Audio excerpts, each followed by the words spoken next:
সেই দামটা ঠিক করে দেওয়া হয়, চালের জন্য কত, ধানের জন্য সিদ্ধ চালের জন্য কত, আতপ চালের জন্য কত, ধানের দাম কত, এটা করে দেওয়া হয়। সেই হিসেবে প্রতি জেলার জন্য আমরা টার্গেট ভাগ করে দিই। আমরা সেই টার্গেট মোটামুটি অগ্রসর হচ্ছে। তো এটা যাতে আরও জোরদার হয় তার জন্য আমরা আজকে এখানে আলোচনা করেছি এবং তারা আমাদেরকে সকলে প্রতিশ্রুতি দিয়েছেন যে টার্গেট অ্যাচিভ করা সম্ভব হবে। আমরা আশাবাদী আপনাদের এই রাজশাহী অঞ্চল, রাজশাহী বিভাগ অ্যাজ ওয়েল এজ রংপুর বিভাগে আমরা 2 দিন আগে মিটিং করে আসলাম।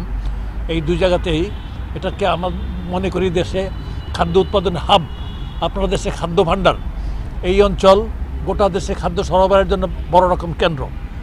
তো এখানে চাহিদার চেয়ে অনেক বেশি পরিমাণ চাল উৎপাদিত হয় এখানে এবং রংপুরে, আর অন্য সব অঞ্চলে অনেকাংশেই ঘাটতি আছে। তো সুতরাং আমরা এটা নিয়ে আলোচনা করেছি, সকলেই আমাদেরকে অত্যন্ত এনকারেজিং সাপোর্ট দিয়েছেন যে যেটুকু হয়েছে আমরা এত ভাবছি যে আরও বেশি হওয়া উচিত ছিল। তার মধ্যে তারা কথা দিয়েছেন যে তারা সহসাই যে যার টার্গেট আছে সেটা অ্যাচিভ করতে পারবে এবং টার্গেট কিছু ক্ষেত্র বেশি কিছু বেশিও যাবেন বলে বলেছেন।